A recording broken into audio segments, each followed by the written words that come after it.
માં ગંગે દોસ્તો, ગંગા દશહરાના પાવન અવસર પર સ્પિરિચ્યુઅલ ટોક બાય કાજલની આ વિશેષ આધ્યાત્મિક યાત્રામાં આપ સર્વે શ્રદ્ધાળુઓનું હાર્દિક સ્વાગત છે. હિન્દુ પંચાંગ અનુસાર ગંગા દશહરા જેઠ માસની 10મી તિથિએ ઉજવાય છે. એ પવિત્ર ક્ષણ જ્યારે માં ગંગા સ્વર્ગમાંથી પૃથ્વી પર અવતર્યા હતા, માત્ર પાપોના નાશ માટે અને માનવ કલ્યાણ માટે.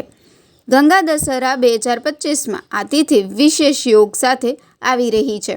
આ દિવસે ગંગા સ્નાન અને વ્રતથી અનેક જન્મોના પાપો નાશ પામે છે. ચાલો હવે માં ગંગાની પવિત્ર વ્રત કથા સાંભળીએ, જેનાથી માત્ર શ્રવણથી જ પાપોનો નાશ થાય છે. પ્રાચીન સમયમાં અયોધ્યા નગરીમાં સગર નામના પ્રભાવશાળી રાજા રાજ્ય કરતા હતા. તેમને 2 રાણીઓ હતી, કેશિની અને સુમતિ. કેશિનીથી અંશુમાન અને સુમતિથી 60,000 પુત્રો જન્મ્યા. એક વખત રાજાએ ભવ્ય અશ્વમેઘ યજ્ઞનો આયોજન કર્યું. યજ્ઞ માટેનું ઘોડું છોડવામાં આવ્યું, પણ ઇન્દ્રદેવે તેને ચોરી લીધું અને કપિલ મુનિના આશ્રમમાં બાંધી દીધો. રાજા સગરના આદેશ પર 60,000 પુત્રોએ ઘોડાની શોધ શરૂ કરી અને તેઓ કપિલ મુનિના આશ્રમ પહોંચ્યા. પરંતુ મુનિને દોષી માનતા તેમણે અપમાન કર્યું, જેના કારણે મુનિની તપસ્યા ભંગ થઈ અને તેમના તેજથી બધા પુત્રો ભસ્મ થઈ ગયા. આ આત્માઓના મુક્તિ માટે અંશુમાને તપસ્યા કરી, પણ ગંગાને લાવી ન શક્યા. પછી તેમના પુત્ર દિલીપે પ્રયત્ન કર્યો, પણ નિષ્ફળ રહ્યા. અંતે ભગીરથે કઠોર તપસ્યા કરી. એક પગ ઉપર ઊભા રહીને વર્ષો સુધી બ્રહ્માજીની ઉપાસના કરી. બ્રહ્માજી પ્રસન્ન થયા અને કહ્યું કે ગંગાને પૃથ્વી પર મોકલાશે. પણ એક સમસ્યા હતી. ગંગાની ધારા એટલી પ્રચંડ હશે કે પૃથ્વી તેનો પ્રહાર સહન ન કરી શકે.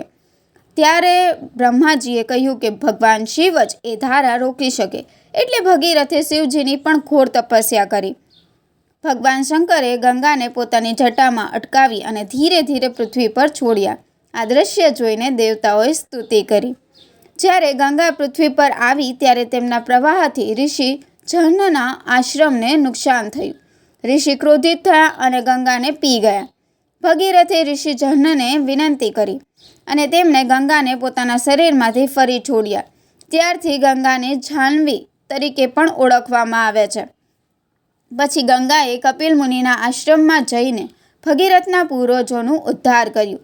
તેથી તેમને ભાગીરથી પણ કહે છે.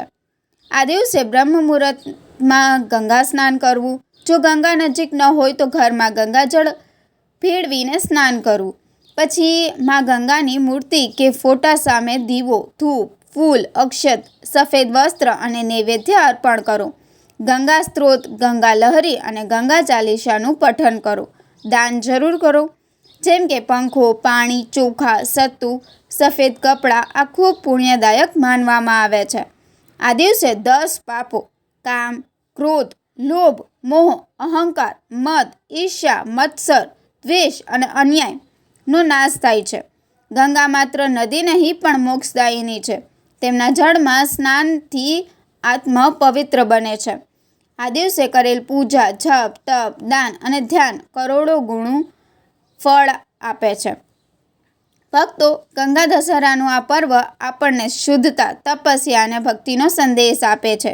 માં ગંગા આપણા જીવનની બધી વિકટતાઓ દૂર કરે અને તમને શાંતિ, સફળતા અને મોક્ષ આપે. જો આપને આ વિડીયો પસંદ આવ્યો હોય તો કૃપયા લાઈક, કમેન્ટ અને શેર કરવાનું ન ભૂલતા. આવી જ આધ્યાત્મિક માહિતી માટે જોડાયેલા રહો. ધન્યવાદ. હર હર ગંગે.